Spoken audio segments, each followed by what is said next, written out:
some definitions that Tom again had read to the board. Both of the definitions being exactly the same. And I'm not sure that just that it's early in the stage. Those were draft comments prepared by the planner. But if, in fact, adult business and adult entertainment is prohibited in the town by policy, my points were, one, it seemed redundant to me to include it here in the DB1.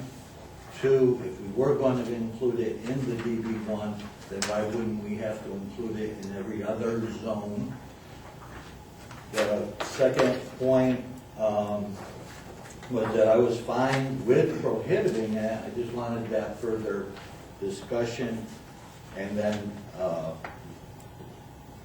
in discussions, Ted had indicated that the inclusion might help to clarify the issue, and a lot of the work that we're doing and going into these individual areas are redundant. I did happen to agree with those comments, but again, I think a point that we should address when we get back to this is if we're going to include it or not. We didn't take a position if we do take the position, do we or do we not want to then include it in every zone? And if not, what is the rationale for not doing so? But other than that, I had no other comments on the minutes. I have one comment in the same area for different reasons. Since Rich Denon would not be in favor of allowing either anywhere in the town of Arundel. Tom again agreed with him. I don't agree with Rich. Okay, so you disagree. Because I don't care if they're in town or not, as long as they're regulated. So it might have been someone else who said that. But No, I was under the impression that you had agreed with me as well. not at all. Okay. No, I have no problem with it, actually, as long as it's regulated. I'll correct that. Okay, so yeah, I can scratch that, might have been someone else. Point of order, Mr. Chairman, if I may.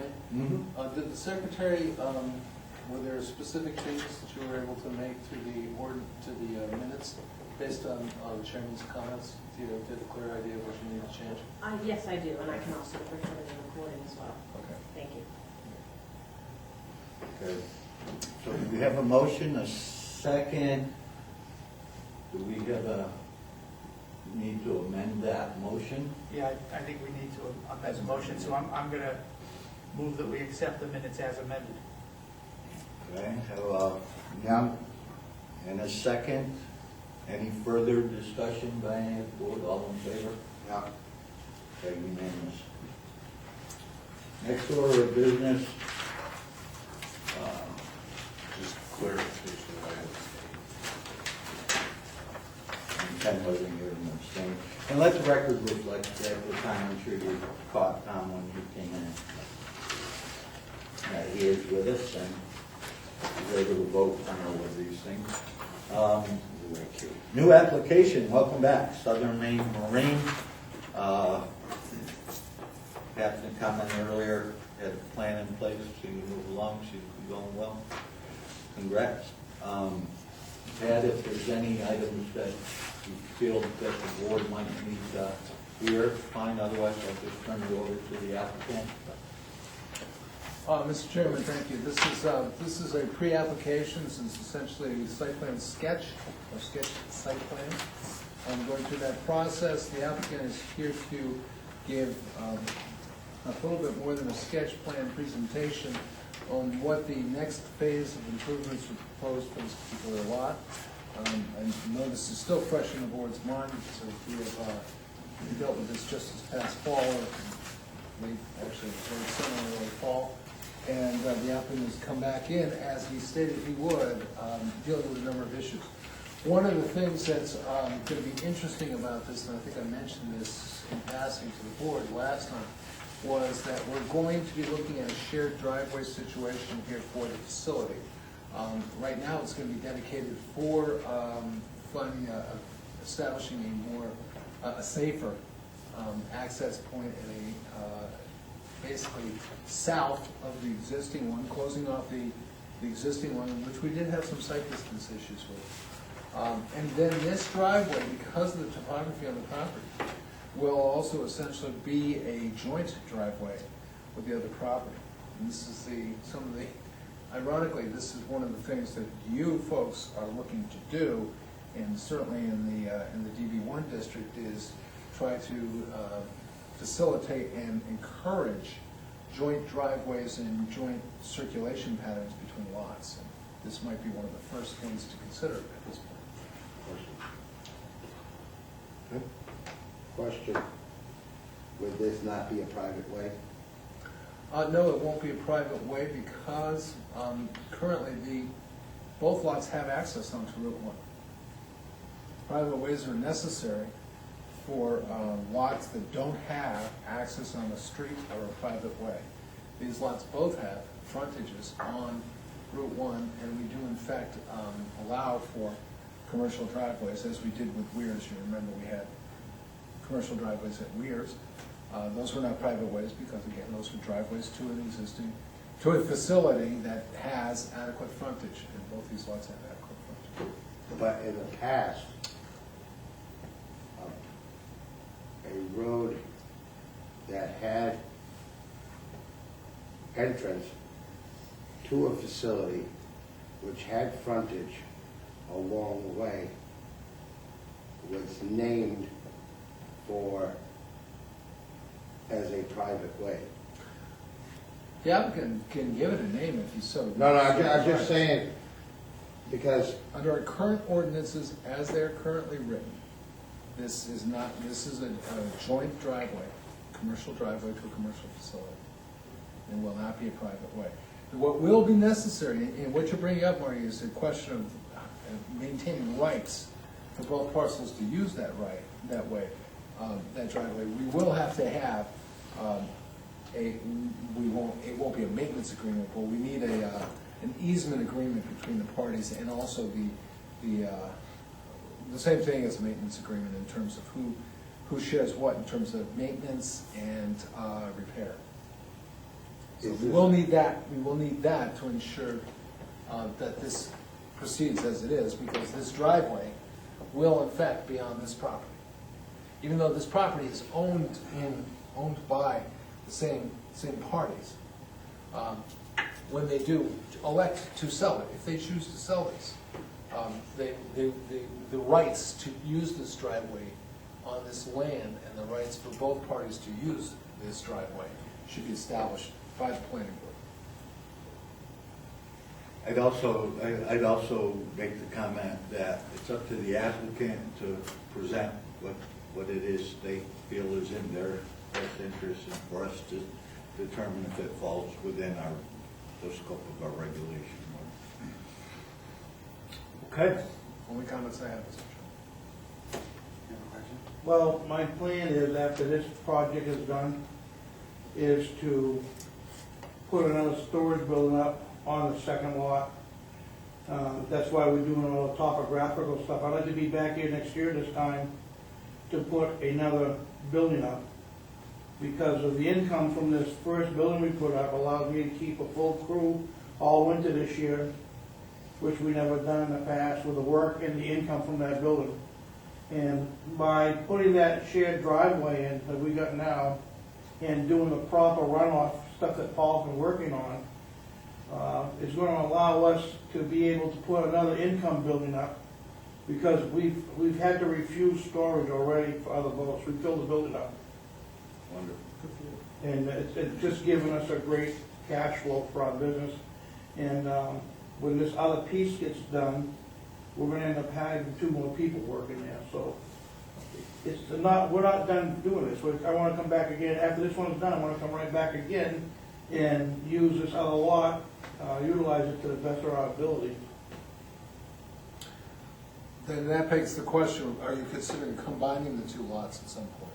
Or do you want to keep them separate as they are right now? That, we bought it like that. Yeah. All right, and combining the lots doesn't mean anything to me at all. If it has to be combined to have one lot, it doesn't bother me at all. To me, it's a line on the paper, I own both pieces of property. But I don't wanna stop with that next project after this one. I've got one other thing I'd like to do in that property that would utilize the rest of the usable property, and the green space that's still allowed, to have in there. I got 2 projects left on another piece I'd like to do in the next 2 years coming.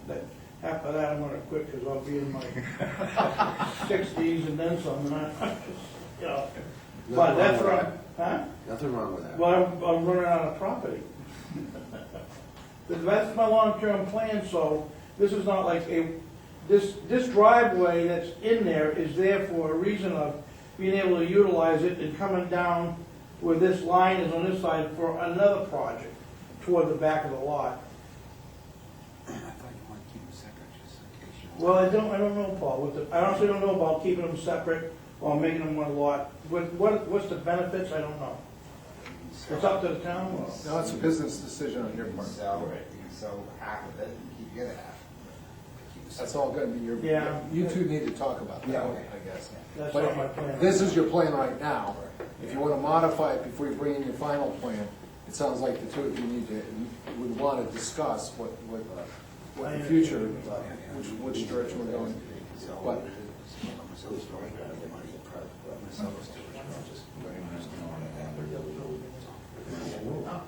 well, because it does continue.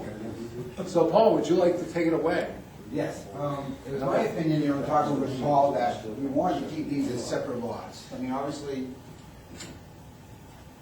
in the future, 10 years from now, Paul wants to back off from his business, and if he does build another building here, he could certainly sell that lot with that building to someone to generate cash flow for old age or retirement or whatever. If he combines them, then he'd have to sell the whole business, so I thought we talked about, we want to keep them separate so that either he can sell the business, still hang on to this building for storage and make a few bucks, or sell the whole thing as 2 separate lots to someone. So that was my understanding when we talked. Okay. So in the process of developing this plan, I have to modify the plan because the original lot line goes right down here. The dot line is the original lot line, then I made it lighter the lot line. That's the original lot line on a recorded subdivision plan that you guys approved maybe 10 years ago. I have a copy of it that I submitted. So what I want to do is I want to amend the lot line to this red line right here. So I'm actually, the location, the starting point of that lot line is 200.25 feet from this corner. So I want to maintain 200 feet of frontage. Right now we have about 225 feet of frontage on that piece of property. So I need to relocate this lot line in order to accommodate setback for the new building. The new building wants to be attached to the existing building. So the location of that building has its fixed for this building. When this building was constructed, the setbacks were only 25 feet. Now the setbacks are 40 feet in that zone. So I'm going to amend the original lot, the subdivision plan, so it'll be a 2-phase process. We'll amend the subdivision plan, plus we'll go for site plan approval. And we'll create the new red line. So this property will become part of lot 1, that was in the subdivision plan. And then we'll still have the main lane of lot 2.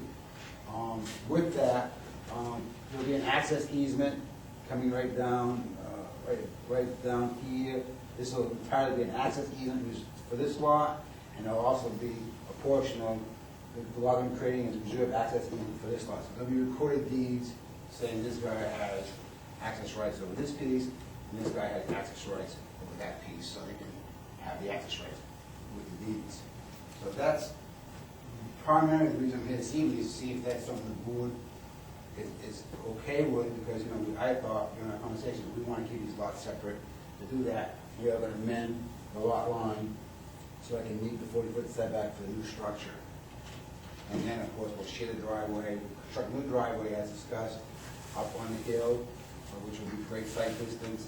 We're going to discontinue this driveway, this whole area, the little dash green area, that was all be converted back to lawn. We are going to landscape, like we discussed, and that 25-foot buffer will come with landscaping that meets the requirements of the plan.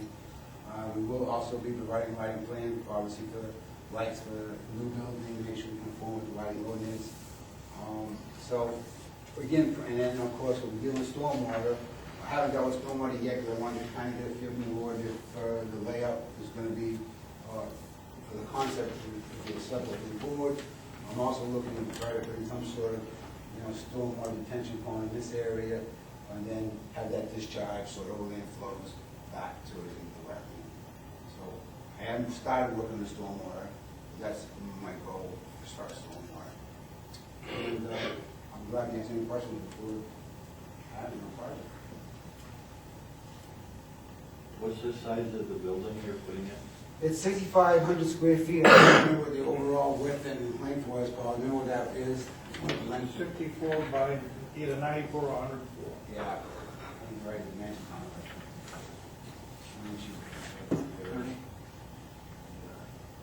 So, yeah, 60 plus is what I meant. Yeah, it's good. What's, By 100 roughly. yeah, it's about 100. So the current drive that goes in there is way up there. So this whole plan is kind of right in line with what the conditions of approval on any future build was. You're not That's correct. deviating from any of it. It doesn't seem. No, except the only thing that was a little bit funky was I'm going to amend subdivision plan, read through the lot line, maintain 20 feet of frontage, this can stay a separate lot, and put access easements granted to each party to go over that existing driveway.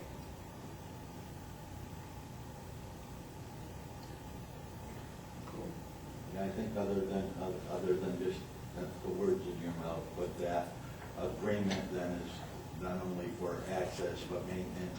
Absolutely. repair, Yep, everything. absolutely. Yeah, it's gonna be pretty solid, if you want us to set one fencing out there. Especially if there's a In the potential middle of to the sell road. it off, Right, protect you, no, no. protect them. Great idea. Now, if Paul has some other plans, this might turn into a private. I don't have any other plans. No, not you, your client. Oh, my client, right. Now, you've got, I know we had a little bit of discussion, not much, because things were fine. Are you doing anything new with the signage? Yeah, oh, yeah, yeah. Yeah, signage and lighting and landscaping. And these trailers are being Oh, removed. the trailers are gonna be removed. Remember the trailers? Yeah. Yeah. Is that sign a problem now? No. Oh, I thought you're not gonna put your existing sign or upgrade it? I mean, it's worked okay so far. If it's a problem, we need to change it. I need to know so we can add Budget. that into the plans and budget this. Well, let's, Well, we can talk about that next mission of signage. what about water? Water? We're gonna use the existing source of water we got now. Yeah, we're gonna tap into the existing septic. So the existing septic tank's right here, so we're gonna tap this into the existing septic. I'm gonna go underground utilities from this power pole to access the building. And as far as water shut off, we're gonna tap into wherever the water shut is. So in this area, I can't exactly locate it. So we locate the water in the building. And the existing septic was large enough to accommodate the 2 additional people, is that what you're saying? Well, I would assume so. I mean, what is it, 20 by 40 bed with a 1,000-gallon tank, and, I mean, they're working there, so. It's not a 24-hour use. No, I mean, every so often people will do their thing, but no one sits there and reads a magazine, so people want. The only reason I asked you about water is because you're on that side of the street with water. And old sources, probably you had, luckily if you had a 1-inch line coming in, I'm just saying, and instead in case you needed to upgrade it at this time, it would be part of the, for the future of anything else. That's why I was asking you. Because Right. now we have actually good water flow where we never had before. So, I mean, this is just a thought. I already have water into the other lot. I did that a long time ago. When they were doing all the road work and stuff, we paid for the impact fee, the valve was there, the line is in the other lot already with a stake at the end of it for future growth on this other piece. We did that when they were doing all that road work what, 20 years ago? 50, you know, something like that. We had that done. Way back then. when. Way back when. Yep. And the line that comes in now is that big black plastic stuff. What is it, 1.5? Who's, Yeah. I've just, Yeah, but I understand exactly what you mean. it's easier to do it now if you're moving things around.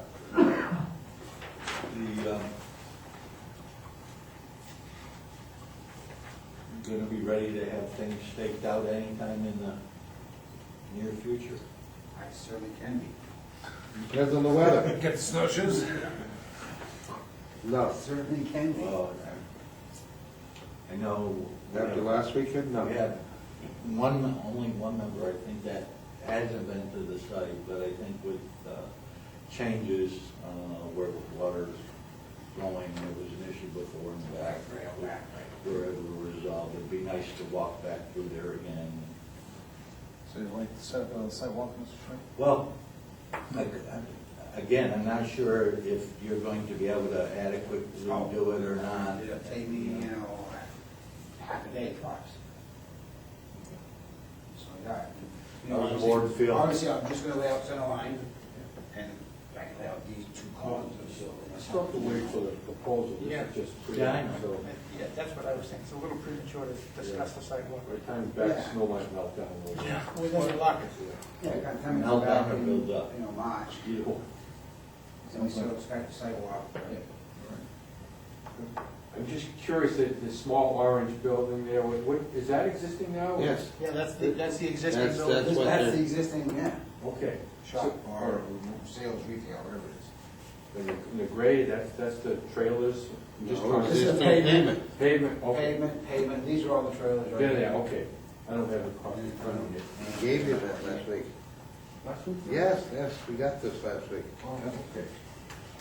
Well, one more question about that. What's the new building you use? Would it be like retail? You can have like, But I need Repair. I need more workspace because I don't have enough workspace yeah, to house what we have for people now. And then it's gonna be, in the center of it, it's gonna be 2 stories, which is gonna have, parts department, and a showroom area, you know, the front half with some offices in it. And then upstairs I'll have a little bit more light storage on, not the bulk stuff, but like, you know, like the gas tank things and stuff upstairs. For that, I just don't have enough room. And, when this is finished, that other building, I need enough time to take all stuff out of one place and put it into the other. Regroup. Yeah, and then get rid of all those trailer boxes and get rid of that existing building there now and just landscape it, and, you know, make it accessible for parking, boats and stuff like that. I want it, and keeping the same amount of green space by adding to the frontage. We drive in now, talking to Paul, a landscaping person, to come in quite a bit and to give a nice barrier on a road and dress it up. I want it to be a top dollar place. Right now, it's what I own, it's what I've got, and to me, it looks pretty friggin' shabby, and I just want to make it look the way it's supposed to look like, you know? It takes time, it takes a lot of money, but this is another big chunk of change for us to do this. I would just say from my point of view, and then the board can comment, moving that line to assure that you have the adequate setbacks and that from an existing building on the lot is not a problem, or wouldn't be. And that the share, this concept for the shared drive, to me, isn't a problem. I think it meets the intent of our ordinance for good, not only the access and ingress, but for the safety. This really takes out our concern on the first build. So now that this gives us more than adequate sight distance, I think, in both areas, if I remember this exactly right. So I wouldn't make any comment to you to go change a whole bunch other than what you're already thinking. They have the landscaping, which you brought up, that can help with that. If you are doing any of the signs, that'd be code enforcement also. Yeah. Anybody else have any comments?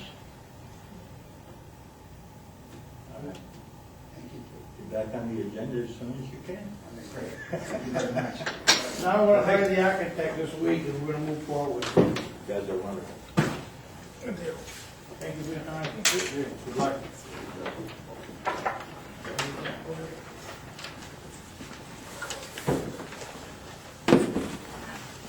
Okay, we're gonna move into the land use ordinance revision workshop.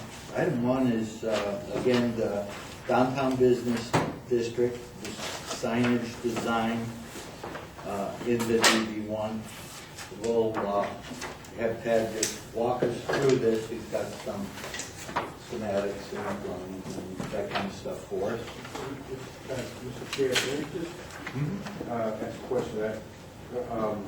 Last week, Al had to sit here for 2.5 hours before we were through. I'm just wondering if we could hear, if it's going to be a quick little question or if it's more lengthy. So, just to avoid him sitting through for 2.5 hours.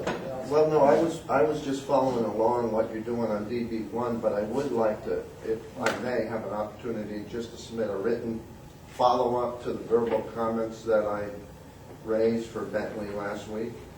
Just to hand these in. Is that the email that? Yeah, came and out? That I didn't get, because you wouldn't let it come through. a lot of those bounced, I think Bob bounced and others, so I just wanted to hand deliver the graphics were larger. Now, we'll review these some other time other than at tonight's meeting. These are all in the minutes, the comments, basically. You had very good comments at the last one with several changes, modifications, I think that we're gonna have to make, especially with the shelves to wills and that kind of stuff. But again, if, as we're going through this, Al, if there's comments that come up that you feel appropriate, let's reinforce Thank it. you. I know you have a lot of work to do, so I just. Question, sir. Both for DB1, DB2, and also the commercial DB1, whatever we were just looking at down there.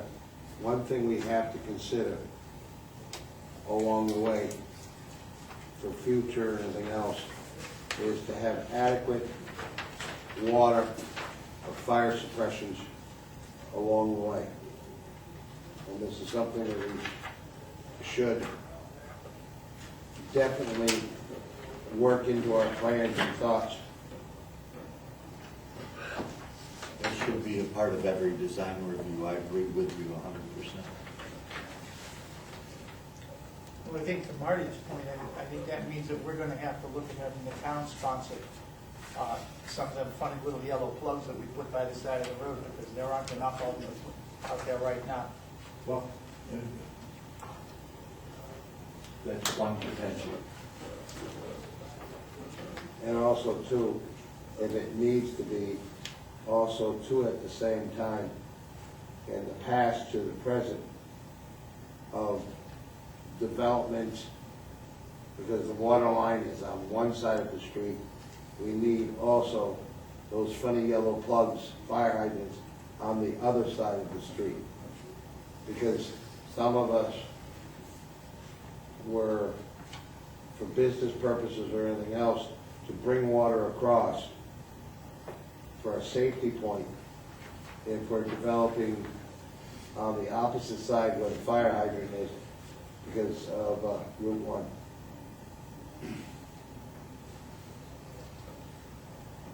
I'm not the fire chief. I did write that. I did write that down, but I believe it's based on distance. It is based on distance, but Marty brings up a good point, because if they're all on the Weir side of the road, if something on Marty's side catches fire, we're gonna have to shut down Route 1 in order to service it, and that's not gonna go over very well with the boys in blue. I'm just, Well, I don't either. I'm just, That's an excellent point, Marty. Very good point. because why I was thinking is in the BD, the business district, okay, where we had an extended, and down in Enterprise Drive, which has gone past 1,000 feet, up and through there, you do not meet the requirements. And that's what I'm referring to as an example. I agree with you, Phil. Okay, item 1, Downtown Business District 1, signage, DB1 district. Ed? Yeah, I'll be very honest with the board. I was kind of reeling after our last meeting because I felt I was given direction that was different than what we had arrived at previously at the previous meetings. We kind of swung on, all jumped on the pendulum and swung the other way. Especially when we started talking about 100 square foot signs. And I wanted to just quickly drop back and punt and just remind the board about where we've come to make sure that we don't backtrack and start all over again from where we started in July. I think the one thing that we need to always do is maintain a perspective of why we made certain decisions and why we're going the direction we're going, and to remember what our vision is for this particular area. And I just want to remind the board that really we're not treading out on a board over the water or on a tightrope, just arbitrarily and capriciously in creating this new district. It was actually mandated by the plan, if you recall. It was mandated for the CCS district, that's what they called it. It could be any name you want to put it, but it was still supposed to be a small village-scale business environment in the lower half of Route 1/4, and that's well documented in Section 5 in B5. And then the ordinance, we followed that direction when we started reading this ordinance, and we wrote Section 7.2, which was the purpose of the DB1 area, and repeated basically what the comp plan mandate was. I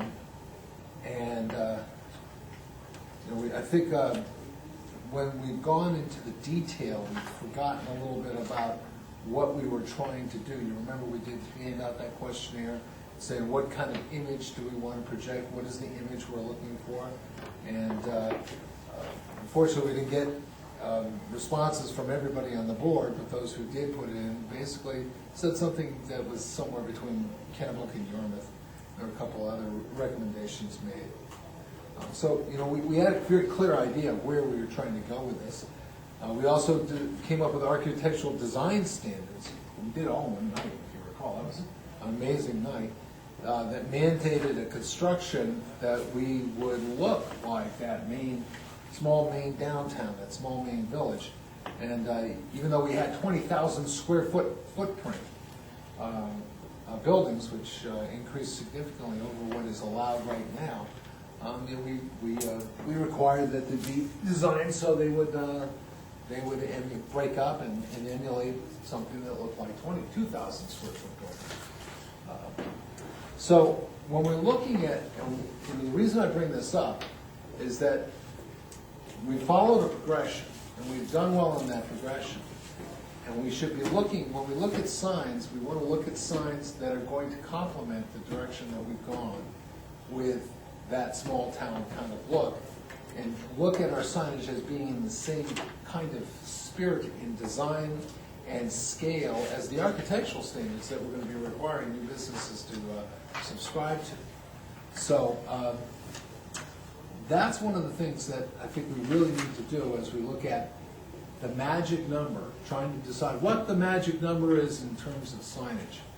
And I know at the last meeting, you folks asked me, well, why don't you explore trying to determine signage by linear footage of frontage or by area of the building or by facade area. And as you start playing with that, you begin to realize that's no golden bullet. There's no silver bullet there. That's a mechanism to decide how much square footage can be derived. But the key thing is you gotta figure out how much square footage you want on the site. How much square footage is appropriate for a sign, for a post sign?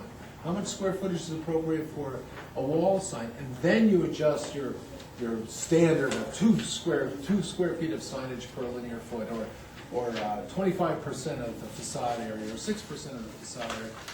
I mean, you can throw out any number you want to.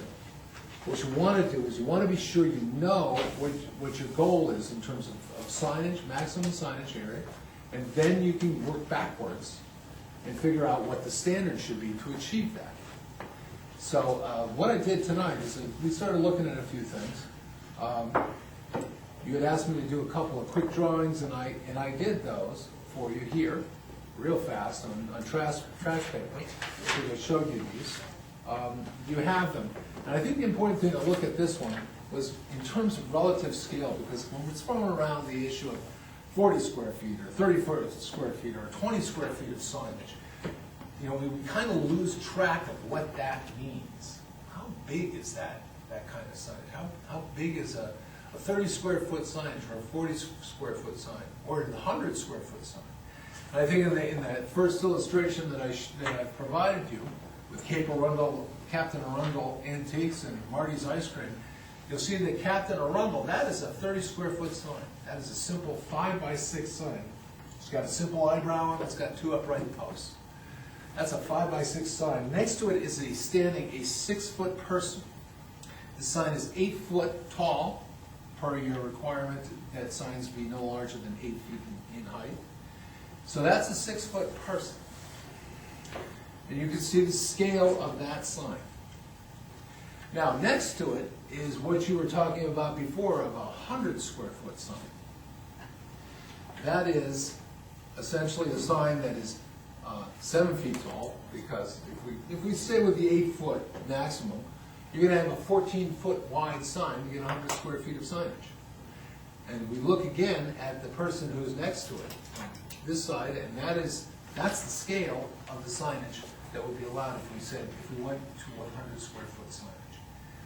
So I think I wanted you to take a real hard look at what this means in relative terms of scale and impact. And think of that when we start discussing the issue of how big we should have post signs be in this new DB1 district, and whether this kind of signage is in keeping with the scale of buildings that we're trying to do in this particular area. Yes, Mark? Okay. DB1 is depth of 200 feet? Is that correct? I don't know what I don't know what you mean. Follows lot line. Follows lot lines. No, I'm talking Generally, about- it's about 350 feet maybe. Okay. With these signs, Yep. particularly for an example of Cape Arundel, okay? Yep. Captain Arundel, Yep. whatever you Yeah. want to call it. All right, that, how close is this to the road? Could be a... Well, there's a Right reason up to the why. right of way. Huh? Right up to the right of way. Okay, Unless you want to back further. okay, because by the right of way or anything else, you need to be able to see coming out. Right. Okay, on some of these, okay, you won't be able to see come out. Yeah, you will. That'll Why? be part of the ordinance. It has to be located such that any driveways, either current or future, will not be obstructed by that sign. So if you put in a new road, if you happen to put in a new road, the sign block it, you'd have to move the sign. In this case, remember, we're talking about just post signs. Yeah, this is like right here, what I'm saying is, okay, because you can't see underneath this. Okay, No, you can't. And frankly And speaking, then- I thought we talked about this last time. If you're in a truck, you can't see underneath the sign design that we require right now at intersections. well, if You can with a car. I but you mean, can't not with with a car, you can't. No, you You can't can't with see a under truck. 2 feet underneath the car. You can't with a car or a truck. That's why the other provision to make sure that it's placed where it's not obstructing any That's the driveway. issue. And then also too, even though this was a freak storm or whatever else done, okay, you have most of these signs like this, they're buried anyway. Because you have, what good is a sign you can't, it's gonna be buried for the weather. That's just a Like a temporary mailbox, thing. you go shovel it out. Yeah. Or a hydrant. Shouldn't even be discussed. In fact, some people have shoveled them.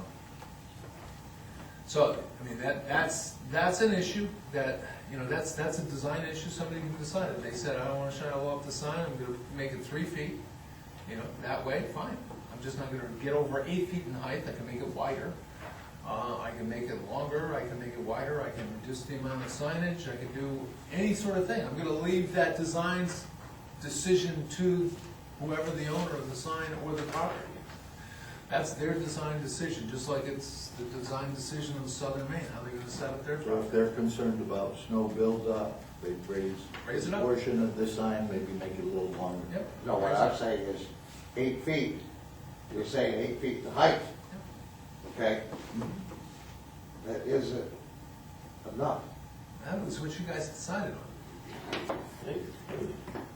I think it's plenty high And I enough. will tell you, if you look at the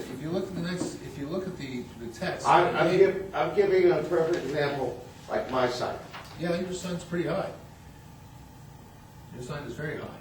And But what's I'll give you nothing an wrong with it. example, look on that page there, and you'll see Atlantic Storage, and that is an 8-foot sign. If you look at Atlantic Mini Storage, that is an 8-foot sign. And that's not to the top, that's to the top of the peak of the cap on the post. Yeah, that's in, no, that's in the narrative, that's in the narrative.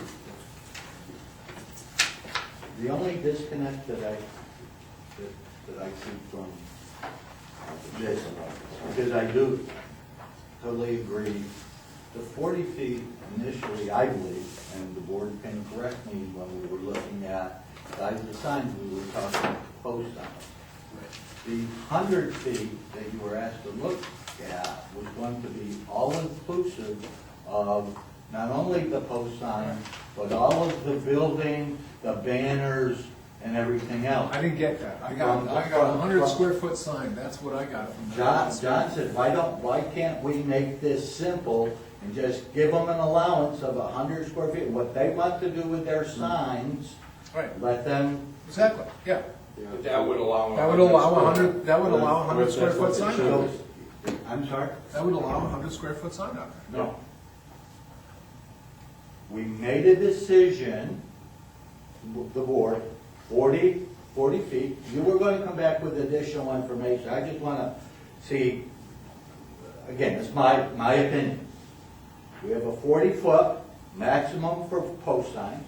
That gives you a 60-square-foot allowance for all of the other things that you want to do on the building, on the canopies, in the windows, on the overhangs, whatever you want to do, that's what you've got. Well, I think we might have started out that way, and we might have thought that way all the way through, but I heard at the end, 100 feet, let them decide where to put it.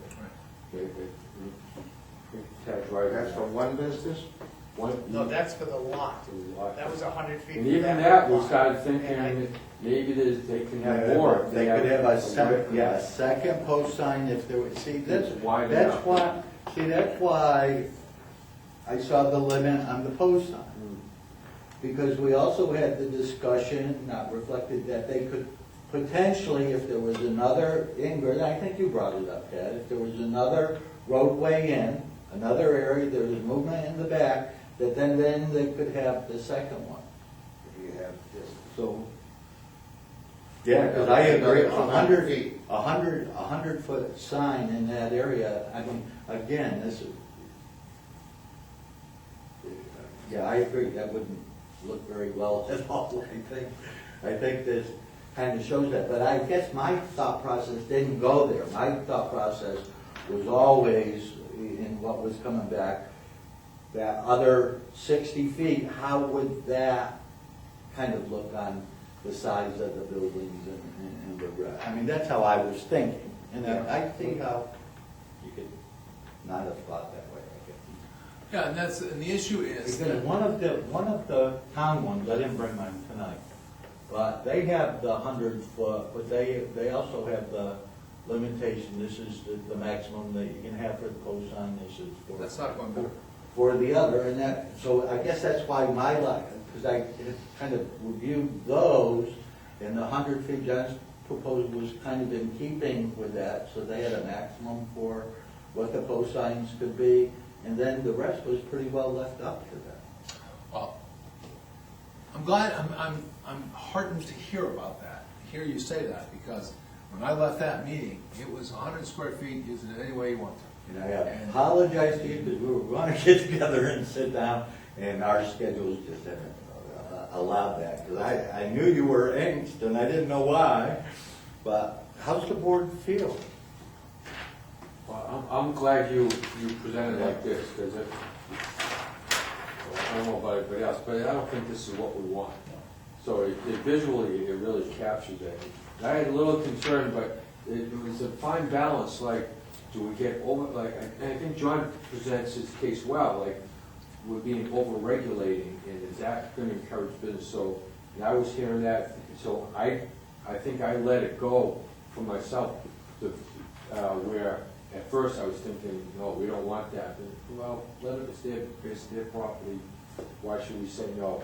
But this, all you need is one billboard. This to me, that's a billboard. That's a billboard. All you need is one of those, and it would really affect the rest. Then there'd be competition for the next business to be seen, and have to be larger, so then it would just be clutter and a mess, and would take away from our vision. So I'm glad you pointed this out.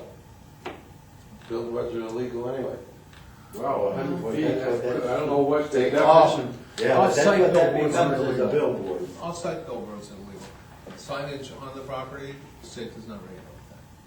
That's left to the municipal police power to regulate that. So, Rich, any comments? I just as soon almost see a directory sign, or a small post sign, you know, like this 30-foot post sign. But I think the issue becomes one of how many businesses are on that property. Because if you, I have no problem putting in a 30-foot post sign. And I have no problem saying, well, we're gonna restrict the number of, the square footage of signage that you can have, although I don't think we should have any restriction on that on the building. I think the restriction should be on the property. You can have a post sign, and if you've got 4 or 5 businesses, then it's gonna, that post sign's gonna have to be a directory sign that explains what's in that building. And then if you wanna put some signs on the building, or some signs on the windows, okay, go ahead. I don't see that we would restrict that aspect of it. Just what's right there on the road that people are seeing as they go by. well, let me continue with my presentation. Okay. Okay? Before we make those conclusions, if we go back, if we go to page 2 of 5 of the narrative we just got, determining maximum sign area, which is on the second page, page 2 of 5. You don't have this, do you?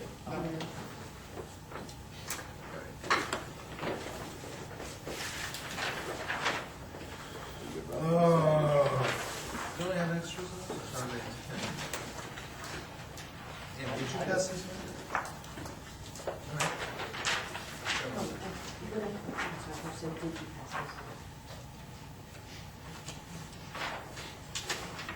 Which one are you looking at? Just one minute. No, the handout that he just gave us. Yep, the handout I just gave you. I thought I had a whole bunch of To the planning board from the. them. There it is.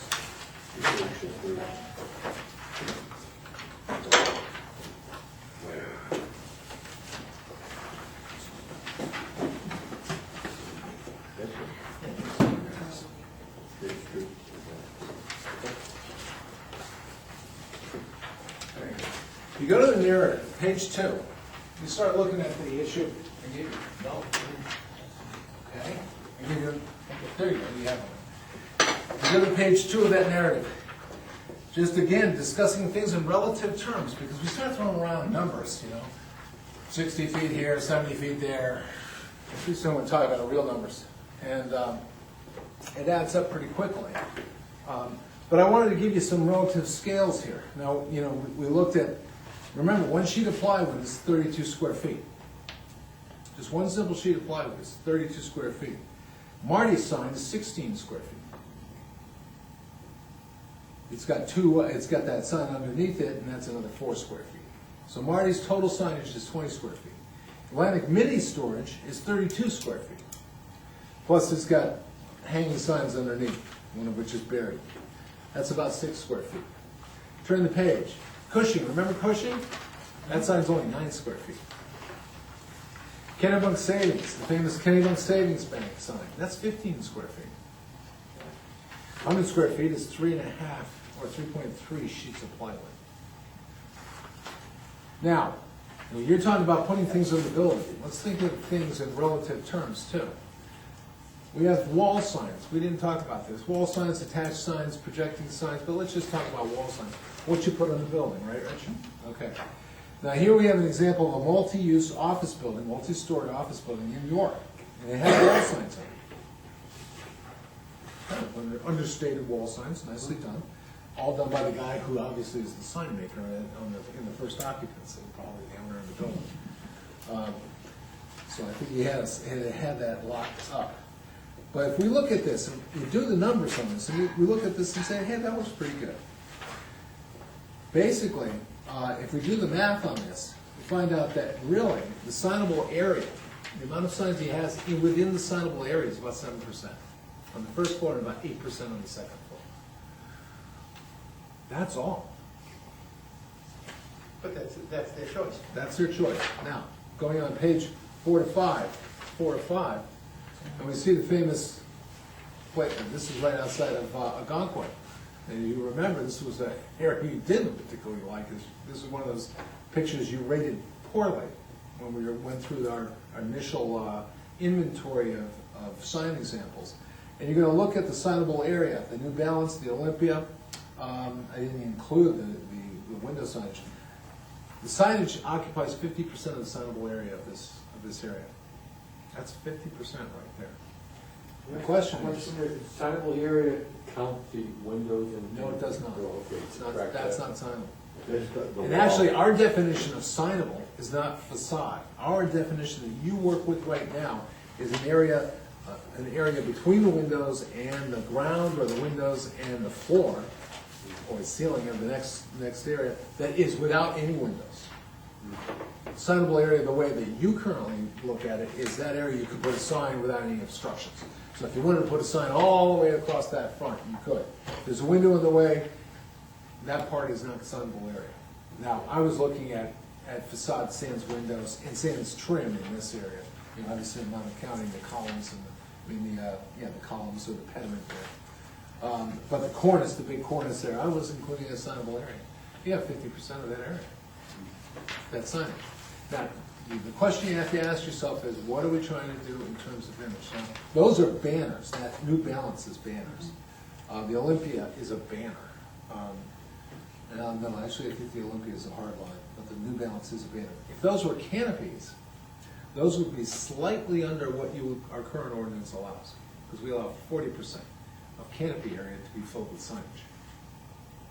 So, again, it's the question of trying to understand, trying to feel and decide what is the appropriate image that we're looking for. If you had a building that came right up to the street with a sidewalk like this that didn't have a post sign out front, Right. right? Yep. That's the application.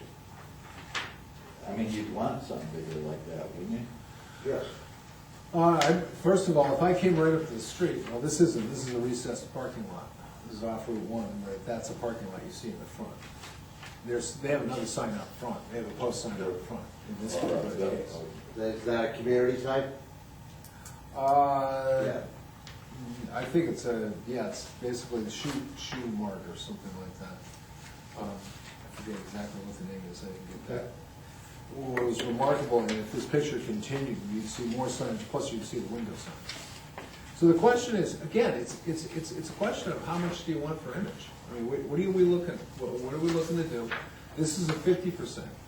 Currently, we allow 40%. Question is, the other one was 7%. If you have no numbers on there, you could go more. Now, everybody's got a certain amount of limit because signage is expensive. And, you know, but you might get somebody who covers the place with signage. You gotta ask yourself, what are you trying to achieve? You know, all goes back to your goal. What are you trying to achieve in here? So if we start looking at this signage, you know, what goes on the wall matters. You know, what goes on, if you say, no, it doesn't matter, we just put up the post sign and use it any way you want to after that way. Yeah, okay, fine, but you might get this. And the question is this what you're looking for? Or do you want limitations because all of the other signage that you saw before, the other towns, your sister towns, say, yeah, you can have 100 square feet of signage, but you only can give 50% of it for this and 20% of this, and you can't have a sign bigger than 30 square feet or 50 square feet. Because what they're doing is they're saying, use it judiciously. You can't apply it all in one particular area or one particular type of sign that becomes out of scale with that particular building. As I think back to some of our discussion when we were doing the walk and trying to go out and take pictures and the rest, I think comments from almost everybody said that signs like the one at Champions stick out. That wouldn't be allowed. Well, I know the Champions is the height. That's the only problem with Champions. I don't see a problem with height. I know you don't. But I mean, we've already gone over why we wanted to keep it down a little bit lower than the tall stuff. Well, we already discussed what the point, what the point of that was. And also, we had a bonus sign component that you guys didn't want to do that would allow for variances in there based on the quality or the extraordinariness of the sign. And we've eliminated that. We've eliminated bonus signage for extraordinary signage. So we're going to be stuck with it, not stuck, but we've decided we're going to demand a certain standard. And so this is part of the standard you're demanding right now.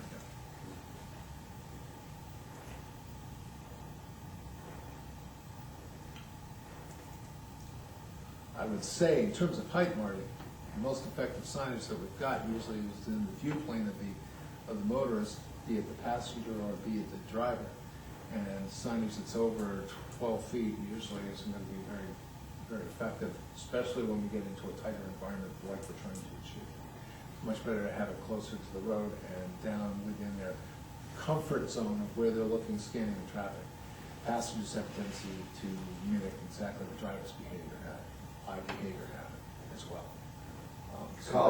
Color turnout plays a factor. Well, I'm not saying it doesn't. Well, what I'm I just saying said- the position of the viewplane plays a factor. I give up almost. Well, I think we should have some type of limits, well, whatever, if there's a total, it might take, maybe allow a total square footage. Yep. 100 might be excessive, but we can discuss that, but of that amount, have a maximum of post signage and maybe maximum something else, so and then they can add it up to be whatever that total is, but 100 feet, I think that the Captain Rundle looks reasonable. The Kennybunk Bank seems on the small side. It's a nice sign, but maybe business owner would want something bigger than that. Yeah, but That's 50 square feet, but it sure is effective. Probably one of the most effective signs. And you can see that from hundreds of feet away. You know it's Kennybunk City. So a well-done sign is better than a big sign. Yep. But that's for the business, it's their choice to pay for an ineffective sign if that's what they want. But I'd like to see a maximum size allowed for the post sign. I was kind of leaning that way, but I let it go last week. I don't know what it would be, 35 or 40, 30, whatever. Remembering that we're pulling the buildings in close to the road. Yeah. That's Well, what it is. it's And if we have limits on everything, Tom, I would also recommend that if you add up all the limits, it's gonna be more than than what the total you can get for that area is. You would have to. So let's say, the limits would say you can have 150 feet of signage, so you wouldn't be required to only do this and this and this and this. Yeah. You can apply it the way you want to that best suits your business. Yeah. It's just that you don't go over a certain maximum that probably won't work in certain circumstances. So if, let's say you want to put a sign that, like Weir's does in front, you know, in the peak of they have the peak of the roof there, well, actually, it's a 104. Right, I can put as much into your projecting sign or into you're gonna put it all, a lot of it into the wall sign. You have a smaller street sign and a larger wall sign. If you wanna do that, that's your decision. So it's a trade-off. And I'm also recommending the window signage be separate from that. Have a certain amount of window signage you can have, doesn't matter how big your building is. That would help, that would sort of be compensation for the smaller guy who's got like a 12-foot or a 15-foot little cubby hole, and he wants to put something in his window because it's sign, you're only gonna have 15 square feet of signage between everything. Well, I think no matter what we come up with, the reality is, just like we have now, very few are actually gonna want to sign that big anyways. Yeah. It's just, I think it's just, yeah, we allow 100 square feet now. No, 80. 80? How many are there? Wait, that wait, big? wait a minute. How many are even close to 80 square feet right now? I don't know if there's any. That's You can actually 80 have- total combination. So you might have Rundle Ford might be there, and maybe Wares, and beyond that. But we So also- my point here is though it's unlikely, that it's gonna be that much of a problem anyways, because I think most of the signs might be in the 20 to 40 foot range, maybe, on the post signs. So what would be proposed if we came up with 40 square foot, it's probably as big as the biggest sign with 3 or 4 exceptions that we have now.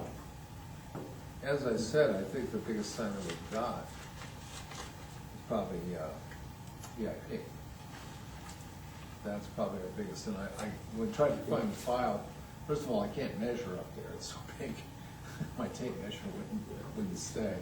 And the second thing is that whatever sign design is there, it's not in the file, so I have no idea what was approved. I have no idea how big that sign, I can estimate the size of that sign. I forgot about that. That one doesn't seem all that out of scale. Maybe because they have enough frontage and setback and. I would argue that it doesn't look like it's out of scale because of the size of the building and the fact that VIP uses big signs on all of their Just get used to buildings. it. We're used to seeing it that way. But if their building was closer, much closer, then it might just really seem way out of scale. Marty, you were saying, Okay. something about 80 foot. Yeah, but turn 80 foot, if you read it where it says you have to meet certain requirements and be back off the road so much, okay? If you're closer to the road, you have a lot less. It's still, are there any setback or not? Yes, there is setbacks. Are there any signs that big? So I know what the rules are, but it hasn't really been a land. Let's put it this way, Tom. I've dealt with this for years. I know. Now, wait, let me finish. Signs. Come on, you can interrupt me, but I can't just. I stopped and I didn't interrupt you. Okay, go ahead. I'll stop and let you go. The fact is, I have dealt with this along the way, for advertisement or anything else. There's certain rules and regulations that you were allowed to do and you couldn't do. If you set it back, you could go high, you could have so much. No problem, Now, you know that. So you can go bigger if you're back. you're just saying no. I'm That's asking. what you're just saying, it's Marty, 40 square feet. Marty, how many signs are 80 square feet, no matter where they are on the property? Not too many. So no matter where you're saying it can be, what can be allowed, there just are not that many that big. And I've been fighting this and dealing with, not fighting, but dealing with this issue as long as you have. And it's always, we need bigger signs. But how many even use the bigger signs? That's all I'm saying. Yeah, let me say 2 points. Let's keep this conversational, number one, for everybody. Number two, the 80, the way I understood what Marty was saying was that was going to be the aggregate for the sign and they could use it how they wanted. Yes, that's what's written there. And as long as you met the setback requirements, and you could have it higher, Okay. okay? Now you want to turn around and limit it, for you have multi-businesses and you want to shove everything close to the road so that you can't see it anyway. Because if you keep it too low, then you're going to turn and have everybody trying to combine one another to see their sign. That's a directory sign, we're talking about post signs for individual businesses. This is just the one small sign like yours, which is 15 square feet out by the road, post signs. That's all we're talking about right now. So this 32 square feet, 40 limitation, I don't think is really a big issue. The issue is a little bit into the other calculations, right? There is one issue on the height, and Marty feels they should be able to go higher. I think the rest of the board has already said that the 8 foot or 10 foot. I might side with Marty on that one. I don't see that as much of an issue as other things. So, Remember one thing, guys, I mean, you know, your sign ordinance was designed to ensure that your buildings were set back. You were trying to encourage people to set back their buildings as far as possible from Route 1. right. That's what what you were doing, you were inducing as much setback from Route 1 as possible. Here we're trying to get everything up. And it's Plus such a within dramatic change, limited that area. it's difficult for us to even conceptualize how to deal with that. The point is that this is something you guys required back in 2007, 2005 and 7, and haven't implemented. This isn't new stuff. Yeah. You wanted all your parking behind and one of the buildings, and I could quote the section. Well, we haven't had any big bills, you know. Exactly. If there ever is one in No, you Doesn't haven't. happen. But You haven't because, you know, as Marty keeps bringing up, it's dark in here. And I know he's talking about the light, but the fact is, we're not getting a lot of development. We're not getting a lot of development here, and you have to ask yourself why. It's not because of regulation. We've said this over and over again. The regulation in this zone is very, very loose. We've got a 70% coverage rate, a minimum lot size of 1 acre right now. I mean, you can have 15 if you want to. We have an incredible amount of signage. There's nobody that has this much signage. And you gotta ask yourself, why isn't it working? Obviously, it's not regulations or an overly oppressive regulatory structure that's preventing development from occurring. It's people are not attracted to developing in Rundle. You have to ask yourself, fundamentally, why? Why is that? And I think one of the things we've been asking, one thing the EDC's been asking is, maybe we just don't have the image that makes it an attractive place to put your business in Arundel. Maybe we need to upgrade the image of Arundel in order to attract the businesses that we want to see come in here. And that is the tack the planning board's taking, is saying, well, geez, you know, the comp plan told us to go this direction. Pull the buildings in, put the parking in the back or the side, you know, make it a different area than it is right now, which is a highway. We're designed for highway commercial there, in an area in which you're trying to do the exact opposite. And if you remember, one thing that the guys over, well, you don't remember because you didn't read, I think I'm talking about EDC. One of the biggest things that the firm that did the market study in Kennebunkport, or Kennebunk, one of the big things they said was that the area south of town on Route 1, that commercial strip, which has been extremely successful from a business standpoint, they said they lost a lot of opportunity by the way they allowed it to develop. That was something made by an independent marketing firm that looked at the town of Kennebunk and was charting its future marketing strategy. So that's from an independent firm, that's from their own consultant. What we want to do is ensure that we don't make the same mistake. We've got a blank canvas here. We've got existing businesses. We've got a procedure in which we're going to honor our existing businesses and ensure that they continue to stay and that they're able to thrive. And what we want to do is try to create a different image along just this portion of Route 1, not along all of Route 1. We've got the rest of Route 1, which we're not changing at all. We're actually allowing intensification of uses out there, if that's even possible, so that we are not changing our plans much differently than what we originally had envisioned in the 2007 comp plan. each of the decision points for you for signs, you need square footage for post signs, maximum per lot? Yeah, so I don't want to be arbitrary and capricious, but, you know, yeah, I mean, just give me an idea of what you want, what kind of scales we're talking about here. Again, you're arbitrary and capricious. I hate those terms because you have done a tremendous amount of work for this board. We have had lots of pictures and sizes. The board has been asked to go out and look, to take pictures. We've discussed this in quite a bit of detail. You've provided 3 or 4 different spreadsheets that should have put this in some sort of perspective. We have an idea of the district itself, where we want to go with it, how we want to encourage business in the future. So I don't see anything arbitrary about trying to have something that looks good.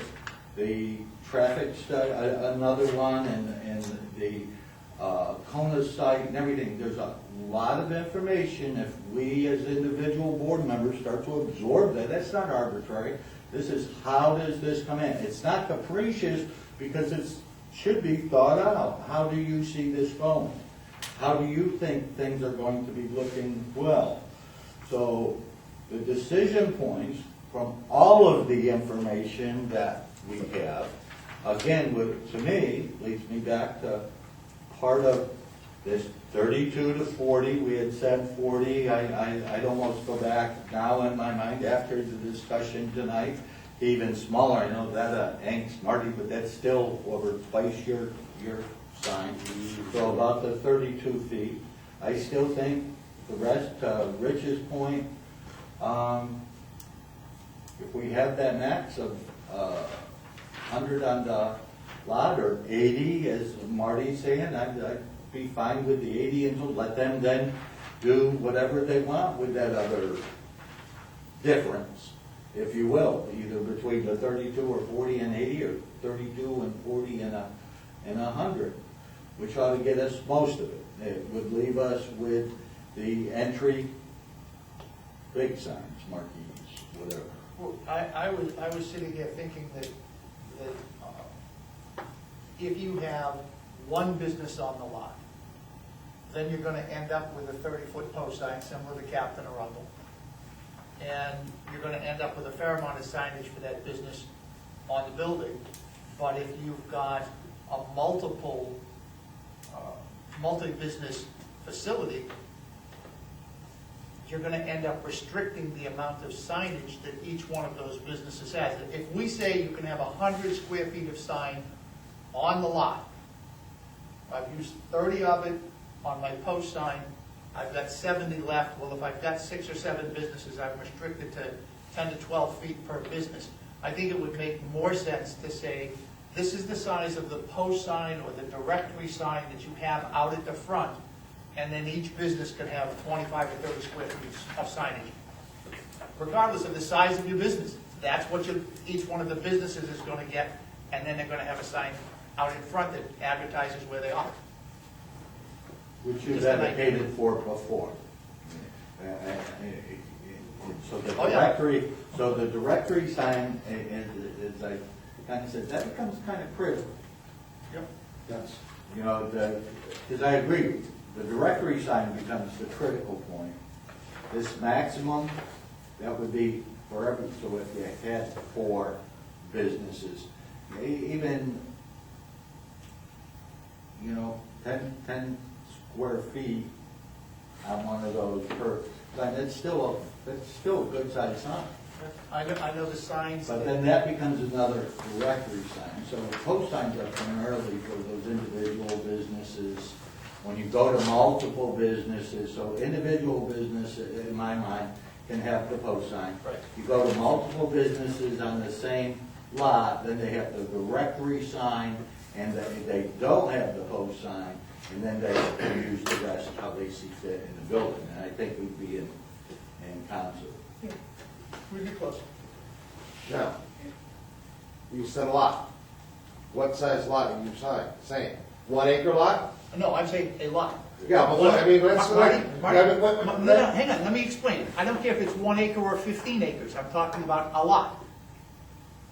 one post sign. I wanted to clarify that for you. It's a lot, however big that lot happens to be. Well, you know, for an example, you're talking about, okay, signage and everything else. I've been playing this game for years, okay? And I've turned around, have been up to Jim and everything else about signage, all right? And if you actually turn around and you say this one sign here, but you have a readable sign, okay?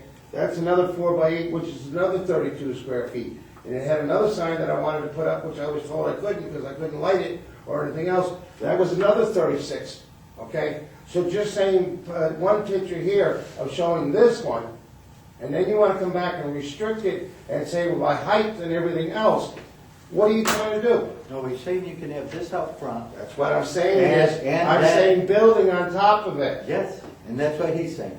You only get one of these, and then you're gonna have an allowance for your building and your other signs.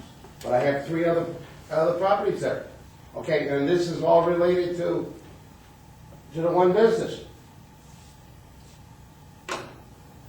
Then you put in a directory sign.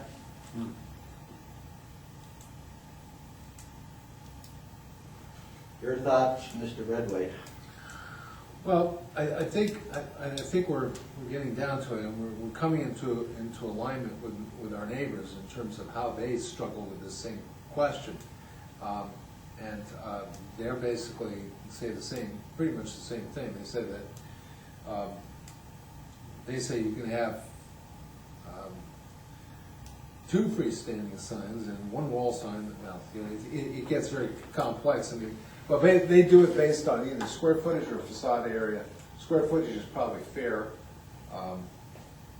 That way we don't have to deal with the issue of, we're gonna require people to go to gable, we want people to go gable-ended towards the building, towards the street, but that's the shortest side. So if we start whacking them because they lose all this area they would have otherwise, you know, I just assume not penalize them that way. And I like linear footage better. And it would be linear footage per occupancy. Rich is basically saying we don't want post lines all up and down based on multiples. So in a multiple occupancy building, it would be 1 post sign, which would be an ID sign, and then that would increase the amount of wall signage and projecting signage, or what I would call attached signage. Attached signage could be a wall sign which is perpendicular to the, parallel to the building, or sign over the entrance, or it's perpendicular to the building, which is basically a projecting sign, a sign that hangs out over the sidewalk. What sidewalk? Well, their sidewalk.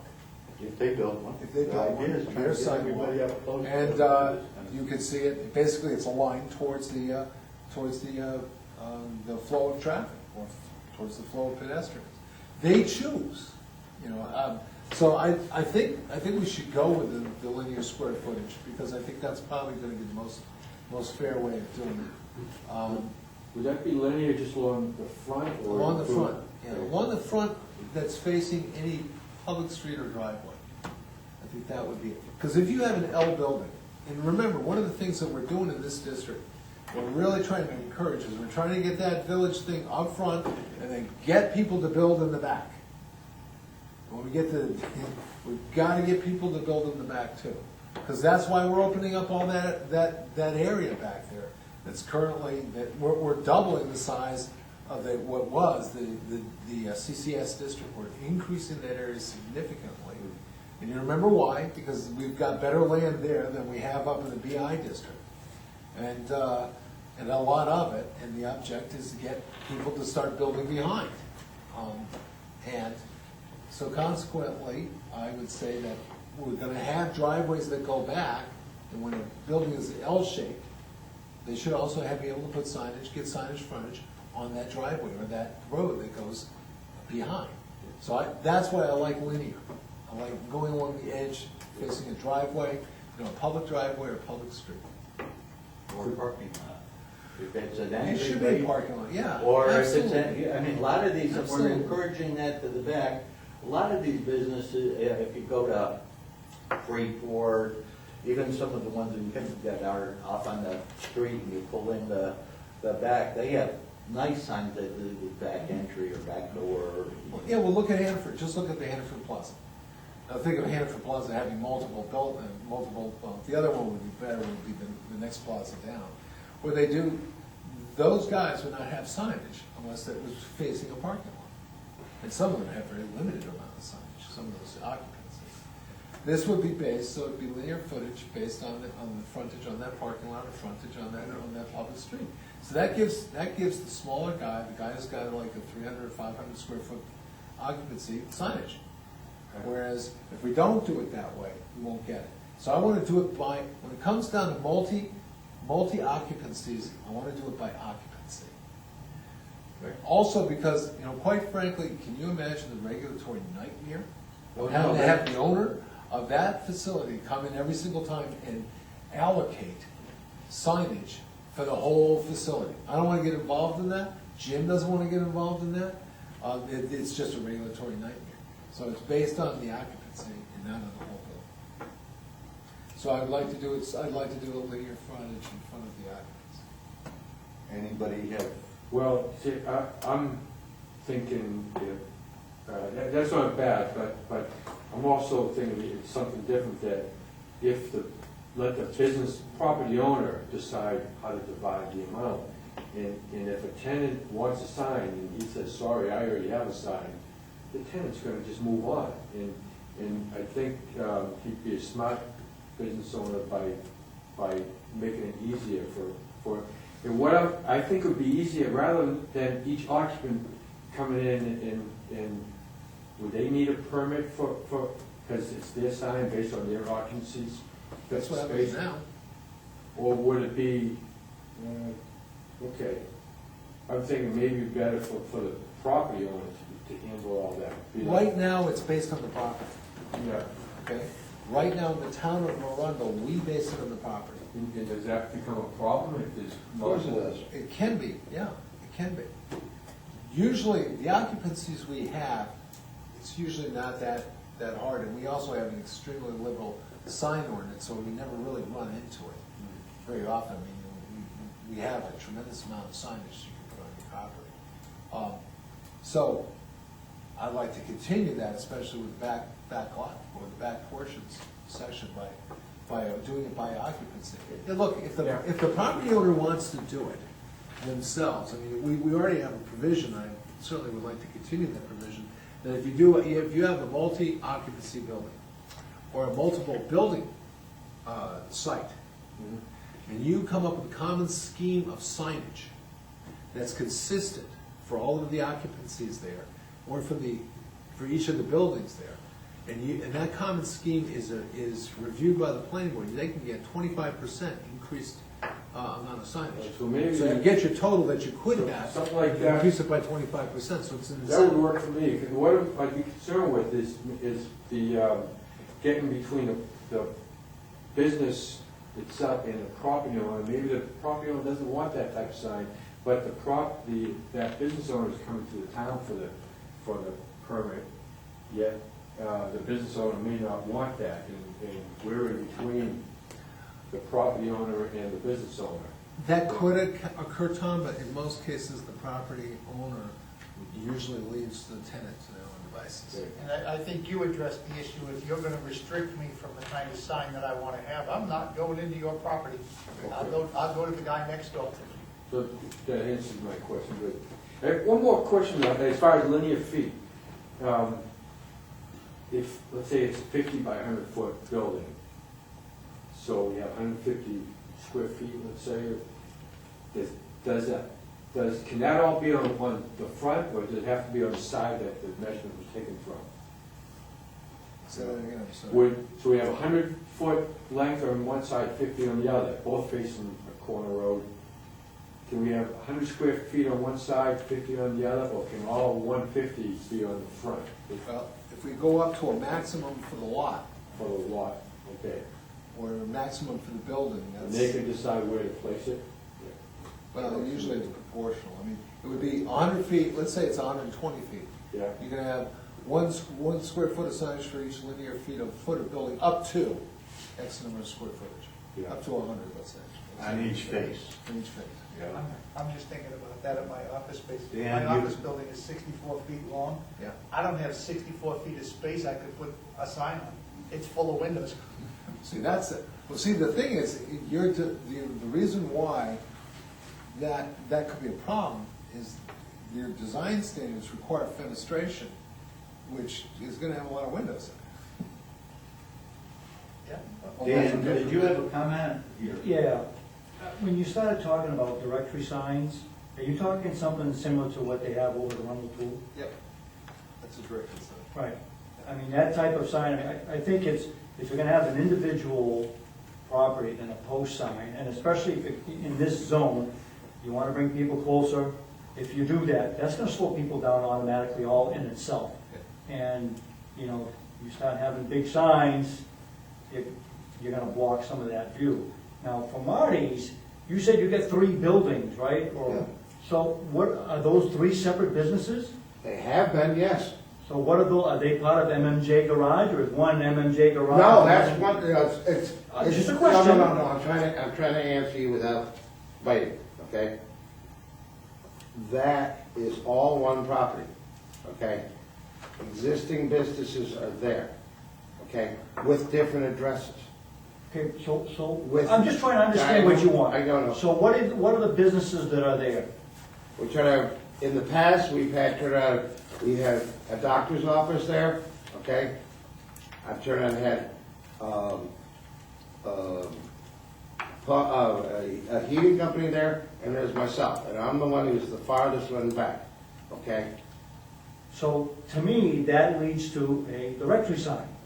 But I tried to go that way in the past along this, and then to try to divide it up and everything else. And by the setbacks, okay, which you were allowed to have that, okay? Now, the existing sign that I have at present, okay, is the sign that turned out was there before, but it's not to the maximum. But turned out beforehand, we were required to have an 8-foot clearance underneath the sign for visibility or anything else. Now, everything wants to come down so that you turn out, you aren't going to be able to see it even for weather or maintenance or anything else. And then you want to shove landscaping in between that, so you're going to bury it behind bushes and everything else, so you aren't going to see anything. You know, You were asking me, yeah, I know, when you're putting a sign up, obviously, if there's an 8-foot limit, no, you put height, a so sign you up. can see underneath it. Right, if there's a limit on that, obviously you're not gonna, if you're a smart businessman, you're not gonna landscape around it so people can't see it. I mean, aren't you gonna build that into your design so that people can see it? You're bringing your signs down. Okay, we're getting, I was asked a question and trying to answer it. Yeah, I know. Let's try to bring that to conclusion, because I mean, what is in existing right now, we're trying to work on what's going to be in the future to alleviate these kinds of things. Because, I mean, offhand, you could go 2 or 3 different outcomes. Each building should have so much on each of them by our current ordinance. So whatever the CEO determined is final. And I think you guys need to work at a max for a lot, not a max for a building size, because, you know, somebody can come up with a long building and now you become a billboard on a building, right? I mean, you need to have a max for, because that keeps it consistent, right? That standardizes everything throughout the town. And if you have one business that's got this big a sign and somebody's gonna come back and go, oh geez, how come? You kind of want to standardize that and say, hey, here's the size signs that we're gonna have per lot. And then if you're a single business, you have a post sign, you give them, you know, a certain amount of size, and then you go from there. Yeah, for instance, Saco says limits to 12 square foot for a wall sign on any occupancy. That's it, 12 square feet. Geez. It's still 3 by 4 3 by 4, that's not a small sign. No, it's not a small sign. It's not a small sign. I mean, Yeah, that's a good. but if you're doing that, is that from the road, or is that in a complex like you have? for Oh, that's right. identification purposes. That's right on the building. Well, that's one That's not a freestanding, building, but I'm saying, that's one freestanding sign and one wall sign, not to exceed 12 square feet. So, you saw the signs in the Wells, in the Wells Professional Building, those were only 8 square feet. They were pretty big signs, they're 8 feet long. I happen to think the signage that you have today is very, very liberal. Oh, yeah, It is. it's the most liberal in the area. It is, it's most local anyway. Yeah, outside of. I don't ever recall a business coming in here and bitching and complaining about the signage that we have today. Except for mine. and of course, at the same time, how many years have I said something? But that's just you though. My point is, And I'm the only business person on the board. it doesn't matter. I'm talking about when you guys have had applicants come to the one that board. lives in a rumble. When you've had applicants come to the board, nobody has said, geez, we need bigger signs. I don't ever recall, I was on the board for 9 years. I don't ever recall businesses coming to us and saying, we need bigger signs. Maybe I'm wrong, I don't know. You guys have been there for a while too, so. Okay, let's get back to task at hand. We'll do another 15 minutes with this one. So, to put it in perspective, directory signs, did we come to agreement? We haven't. No, we haven't had directory signs. We're still dealing with single occupancies. You want to do single occupancy? Still with single, because I think the board has agreed that we have 2 different conditions. One is where you have a single occupancy building, or a building that's got just one major business. Southern Marine, for instance, one business, okay? Versus any of the multiple business, like, for example, would be Bob Lindsay's building, for instance, where he's got 4, 5, 6. Yeah. That's a different animal than this. We're talking about single occupancy, whether it be W. Cushing, whether it be Atlantic, whether it be Marty. Well, Marty's got multiples, but that's the first one we should do because it's a different animal than the other ones.